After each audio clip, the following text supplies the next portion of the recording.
Assalamualaikum warahmatullahi wabarakatuh. Hikayat Qarun. Ari Qarun teh anak paman Nabi Musa, manehna anu pangpinterna maca kitab Taurat di Bani Israel zaman harita. Ngeun manehna munafik seperti Samiri anu ngajak nyembah kana sapi. Cek Ibnu Abbas, saenggeus lungsur ka Nabi Musa parentah zakat, terus Nabi Musa nepungan Qarun musolahah jeung Qarun. Nyaeta tujuanana netekeun dina zakat. Tiap 1000 dinar sadinar, tiap 1000 dirham sadirham, tiap 1000 domba hiji domba. Cuman Qarun ngitung-ngitung kana zakat anu kudu dikaluarkeun ku manehna. Ceuk perasaan sakitu teh gede teuing. Tuh ada koret mah nya gede teuing sakitu teh. Padahal mah beunghar hese. Manehna murangkeun embung ngaluarkeun zakat. Jeung manehna ngumpulkeun Bani Israel, maksudna geus kumpul kabeh pok rek nyarita. Musa teh kudu aranjeun sok diturut bae. Da nu puguh mah Musa teh ngeduk harta aranjeun. Ceuk saha? Nyaeta ceuk Qarun. Bani Israel nyambut kana caritaanna Qarun, malah harita keneh Qarun diangkat jadi ketua. Ceuk Qarun, ayeuna simkuring nugaskeun ka aranjeun supaya ngadatangkeun awewe pelacur PSK, pekerja seksual. Pekna teh jangjikeun buruhanana, asal hiji manehna daek nyebutkeun Musa keur nyazinahan manehna. Gancangna awewe pelacur geus didatangkeun ka Qarun.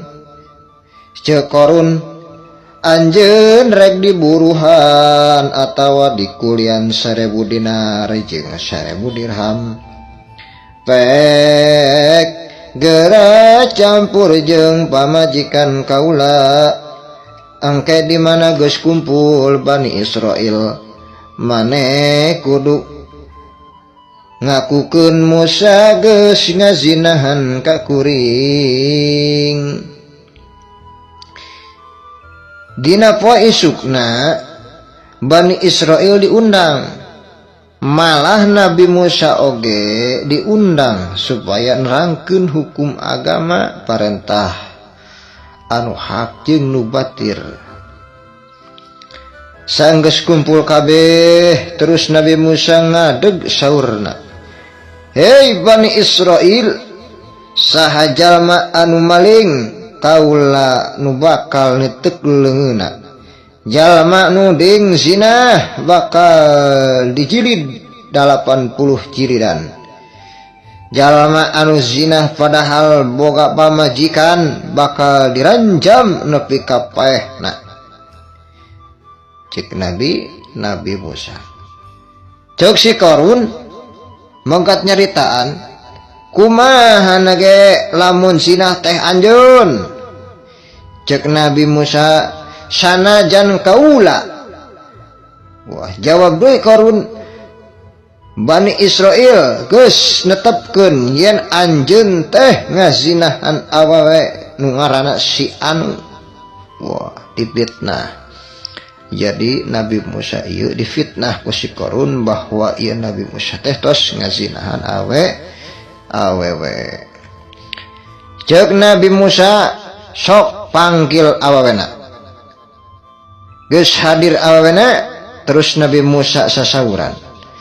Demi zat Allah anu geus meulahkeun laut bikeun Bani Israil jeung nurunkeun kitab Taurat.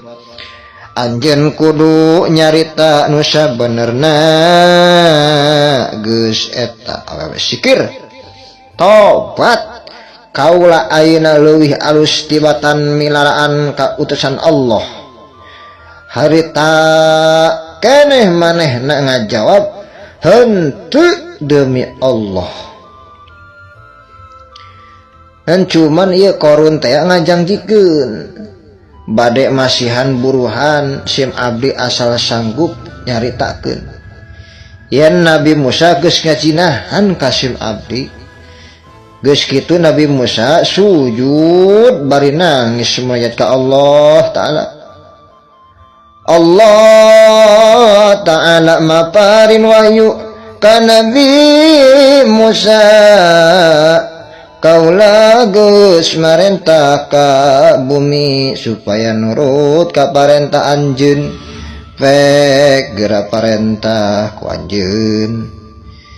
Cek Nabi Musa, hei Bani Israil, Allah geus ngutus ka kaula pikeun ka Qarun saperti kaula geus diutus ka Firaun.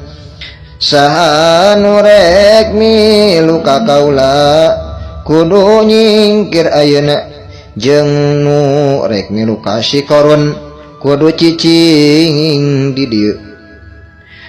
Harita keneh Bani Israil nyaringkah ngan aya dua, nyata aya duaan anu tetep di dinya jeung si Qarun. Cek Nabi Musa, hei bumi hayo gerak rawatan eta jalma. Bumi belah nyeplok suku marehnehna, terus kana tuurna, kana cangkengna, kana beheungna. Keur kitu aya jalma anu ngasongkeun permohonan ka Nabi Musa. Naon pokna supaya ieu Qarun dibere ampun. Malah harita oge si Qarun teh keur ampun-ampunan, nyebut-nyebut asmana Allah menang kana 40 atau 40 kali meta si Qarun teh. Gusti tobat Gusti. Gusti ampun Gusti, ya Nabi Allah Musa alaihissalam minta tobat heuh aya dibuktikeun mah pan nya atina yakin ka Gusti. Terus eta ye ku Nabi Musa teh teu dipaliret. Terus eta bumi nyeplok deui kana huluna nepi ka bumi. Allah Ta'ala ngawahyukeun di dieu ka Nabi Musa, Nabi Musa, kunaon keras pisan ati anjeun Qarun geus minta ampun 70 kali teu dipaliret ku anjeun. Saur Allah, demi keagungan kaula jeung kamuliaan kaula, cacak-cacak lamun menta pertulunganana ka kaula mah sakali bae ge tangtu manehna ditulungan. Masya Allah, matak leres pisan aringan rahmat Allah mah diumpamakeun seperti cai lautan. Tulunjuk urang anu dicelupkeun kana cai lautan, kecelakanana sapertikeun dosa-dosa sakabeh jalma. Mangkana jalma anu seueur dosa, jalma ayeuna bobolokot ku maksiat, maka teu aya deui panghampura angin tobat nasuha ka Gusti Allah Subhanahu wa Ta'ala. Moal teu aya nu teu mungkin bakal mungkin di harapan Allah Subhanahu wa Ta'ala.